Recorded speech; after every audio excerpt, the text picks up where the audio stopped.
que eu escolhi foi essa, a jornada de volta para casa, né? E por quê? Para isso, eu quero começar com a jornada do salmão. Eu peguei um poema chamado Canção para o Salmão, do David Whyte. Ele fala assim: mas agora eu falei daquele grande mar, o oceano de saudade muda através de mim.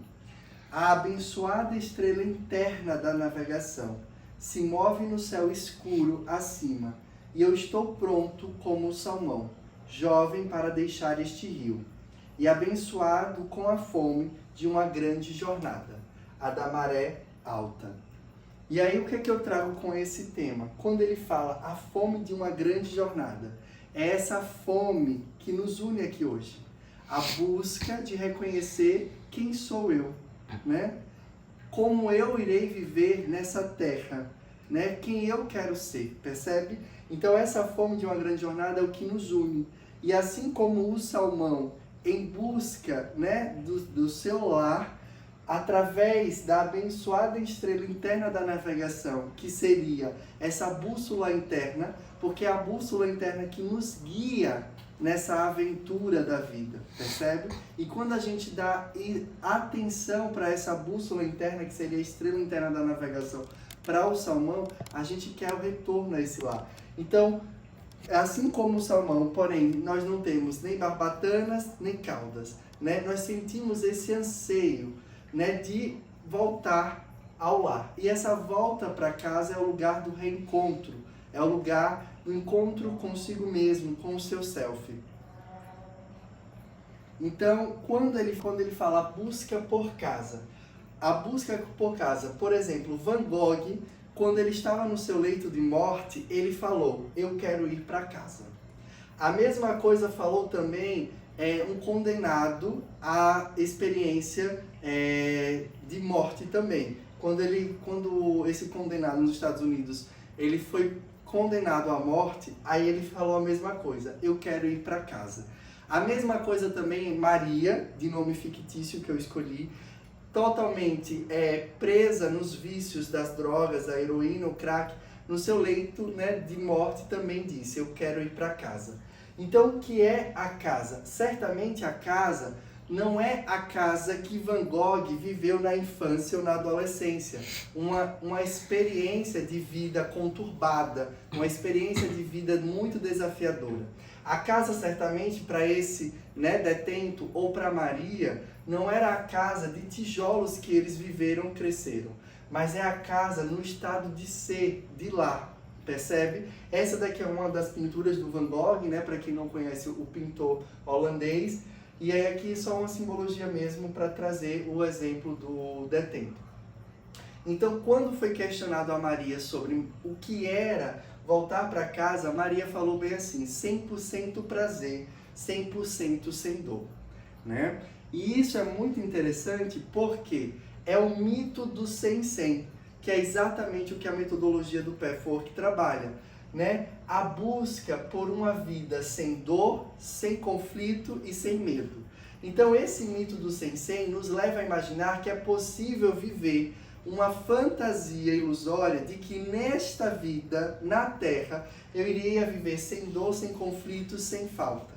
Mas isso é apenas uma idealização, porque o feliz para sempre é uma miragem.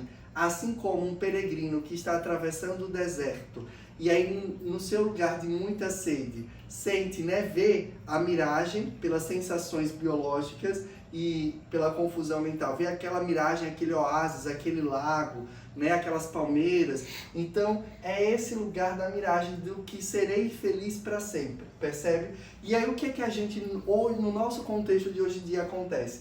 Quando a gente vai para esse mito do 100-100, porque nós, em algum lugar dentro do nosso inconsciente, acredita, né, que poderíamos viver esse 100-100 sem dor, né, sem sofrimento, né, sem conflito, sem falta, a gente vai muito para as redes sociais. Então a gente compara os nossos bastidores com os destaques do que os outros, os blogueiros, os familiares estão postando. Percebe? E aquilo, sem se dar conta, a gente já entra de novo no 100-100. porque o outro é 100% feliz, né? A grama do vizinho é sempre mais verde do que a minha. E eu esqueço de olhar que eu estou vivendo uma vida real, percebe? Ou quando, no consumo, eu acredito que quanto mais eu consumo, mais eu vou preencher um vazio. Novamente, eu estou dentro desse conflito inconsciente do sensei. Ou quando eu estou extremamente perfeccionista. Porque existe uma parte de nós que é totalmente exigente, que deseja o tempo todo ser 100% perfeito. Só que vale lembrar que nós, seres humanos, somos o quê? Imperfeitos. E aí é onde a gente precisa entender que somos, assim como Maria, né, viciada no processo das drogas, nós somos viciados na ilusão de querer só prazer. Só prazer o tempo todo, só prazer, entendeu? Então, mais festa, mais consumo, mais viagem, percebe? Mais a idealização estética de ser perfeita e perfeito. Vão compreendendo isso? Né? E aí é onde a gente precisa entender quando é que a dualidade. Essa dualidade nasce muito antes, né, da gente imaginar, aqui, na barriga da nossa mãe. Porque no útero da nossa mãe, nós somos 100% prazer. Nós não sentimos dor, nós não sentimos frio, né? Nós não sentimos calor. Tem 100% dessa proteção. Percebe aqui como a gestante nesse pequeno vídeo. Aí a questão é que quando a gente nasce, nós somos empurrados para uma vida que é totalmente dual. Dia, noite, sombra, luz, prazer, desprazer, alegria, tristeza, percebe? Raiva e amor. Então a gente é empurrado para um mundo em que nós temos agora o 50-50. Percebe? Por isso que eu falei lá no inconsciente esse mito do Sensei. Então no nascimento existe a primeira e grande separação. Né? Ó, vê, na hora que a enfermeira puxa, aqui é a primeira separação. Então nasce o mundo da dualidade. Porque aqui o bebê vai conhecer luz, frio, dor, fome. Conseguem compreender? Então aqui ele já começa no primeiro lugar. O mundo da dualidade é apresentado para esse bebê. Então o prazer ou a dor, a aceitação ou a rejeição, percebe? Tudo isso vai sendo vivenciado à medida que a gente vai se desenvolvendo ao longo da vida. Então o que é que acontece nesse mundo da dualidade? É aprender a integrar, é onde a gente vai chegar lá na frente. Então, é onde, na montanha-russa da vida, é onde a alma aprende, é onde a alma se desenvolve. Então, por que a gente vive essas experiências da dualidade? Prazer ou dor, aceitação ou rejeição, né? Abandono ou acolhimento. Porque nessa montanha-russa, a alma está se desenvolvendo, amadurecendo, conquistando percepção sobre si, né? Quem é? Lembra do mantra que trouxemos hoje? Eu lembro quem eu sou, percebem? Então, a dualidade em nós, que foi um psiquiatra e terapeuta, ele falava que a dualidade em nós precisamos amadurecer e aprender a integrar a sombra e a luz. E o que seriam as nossas sombras? As nossas sombras é a nossa preguiça, procrastinação, o nosso medo, o nosso orgulho, a nossa vaidade, percebe? O nosso lugar de separatividade, isso é a nossa sombra. E a nossa luz são as nossas qualidades, os nossos potenciais. Então, Jung já falava que essa dualidade precisa ser trabalhada para que possa ser integrada. Tá, tudo bem, como experiência humana, então sim, é verdade, eu vou sentir dor, eu vou sentir raiva, eu vou sentir ódio, eu vou sentir inveja, eu vou sentir preguiça, eu vou sentir procrastinação, eu vou sentir vontade de não fazer, eu vou sentir vontade de só receber e não querer dar, percebe? Isso é minha sombra. Aí eu preciso aprender a integrar com a minha luz, percebe? E integrar é um processo de autoconhecimento, porque integrar não significa que eu vou ser permissivo a essa sombra, mas eu vou trazer essas sombras às claras e entender como ela tem funcionado até agora, para que eu possa me alinhar com o espírito de vida que eu sou. No budismo, eles também falavam que era o caminho do meio, né? É o caminho dos 50-50. Nem a dor, nem o sofrimento, nem o prazer 100%, percebe? É um lugar, nem a indulgência e nem, por exemplo, a permissividade 100%, tá percebendo? É o lugar do dualismo. Então é passar a perceber que a vida não é um ou-ou. A vida, ela é.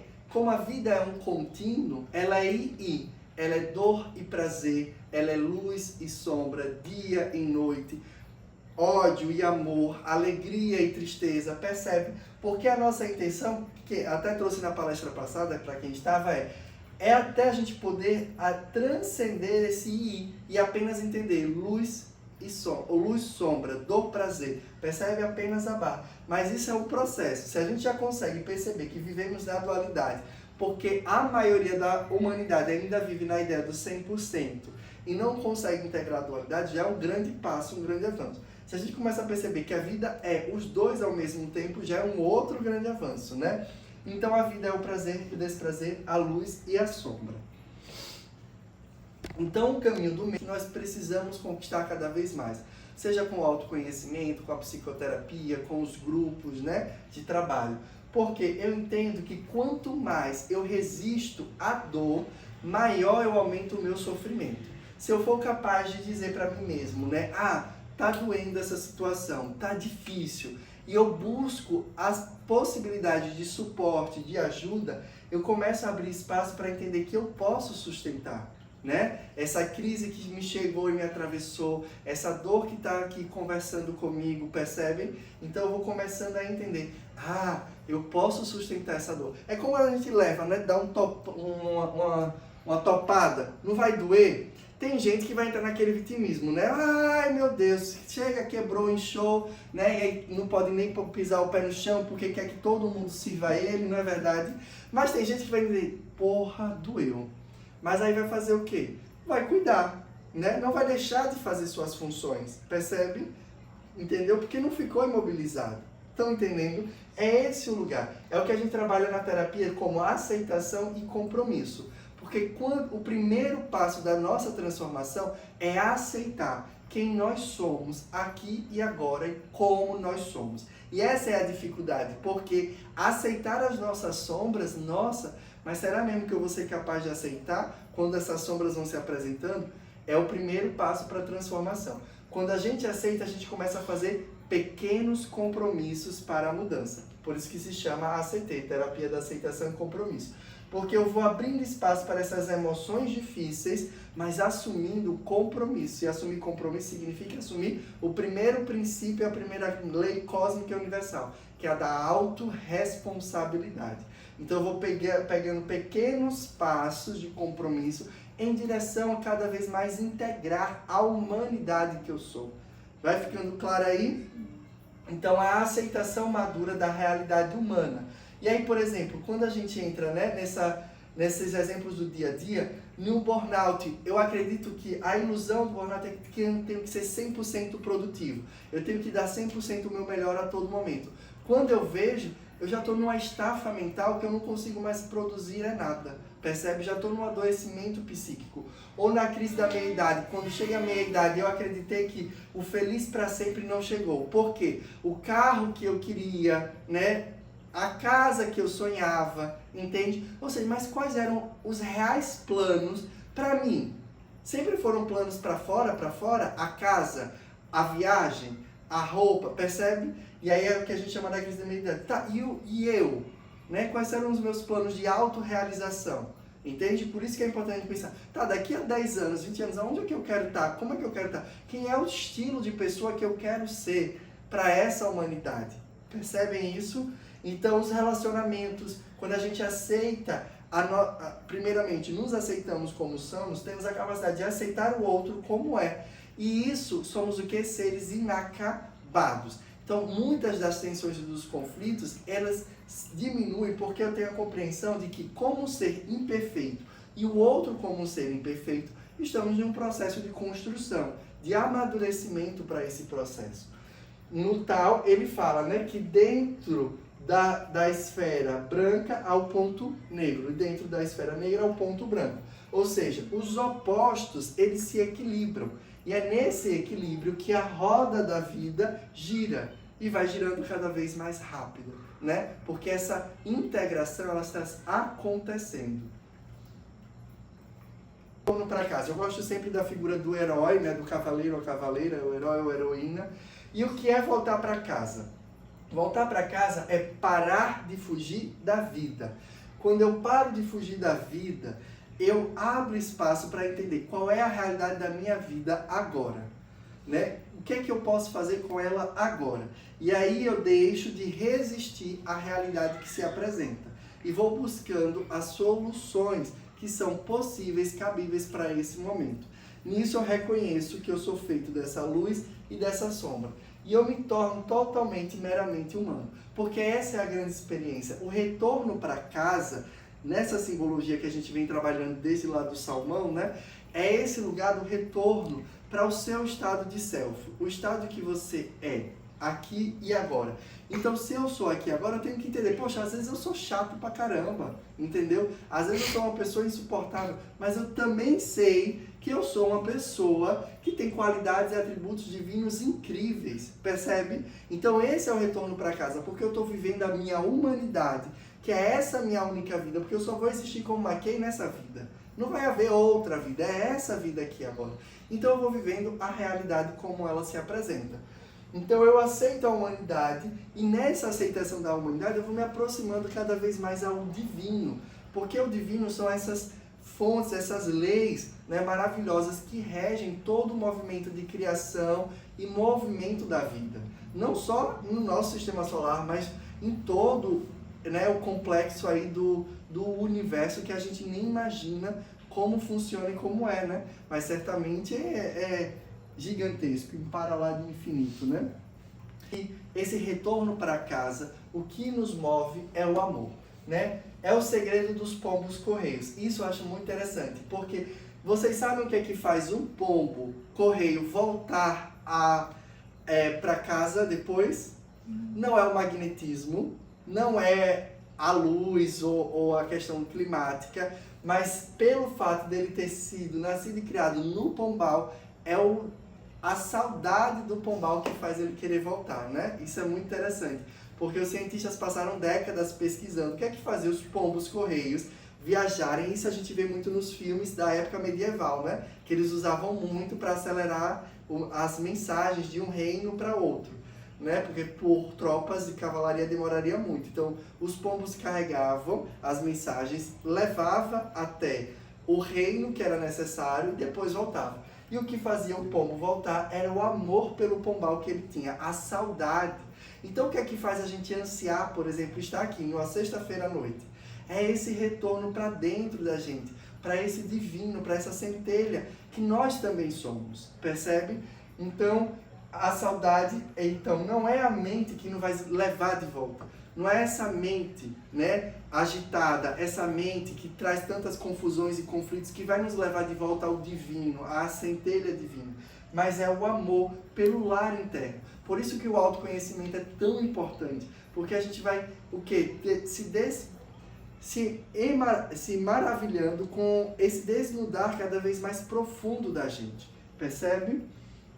Salmão, a nossa jornada é nadar contra a corrente. E qual corrente? A da pressa, a da comparação, a do que serei feliz para sempre. Eu só serei feliz quando comprar uma casa, comprar um carro, eu me casar, percebe? E esquecendo que a felicidade já é possível, palpável aqui e agora, né? Então, a nosso lugar é nadar dentro de uma corrente profunda, onde a gente aceita, sente e confia no caminho. É viver os 50-50 dessa humanidade que nós somos, né? Perfeitamente imperfeitos, né? Até a gente se tornar uma unidade, que é quando eu falei para vocês, lembram? A maioria da humanidade nem sabe que vive uma dualidade. Porque quando já nasce nessa primeira, já convive, né, através dos pais, através das mídias, das escolas, essa dualidade o tempo todo.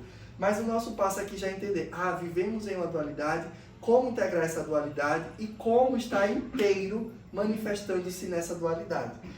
Porque onde tem dor e prazer, coexiste a vida. Percebem? Então, é isso. Então, encerramento, eu faço a pergunta a vocês. Onde está o seu pombal, né? Que faz o retorno para o seu lar, né? Qual é o rio que você precisa subir agora?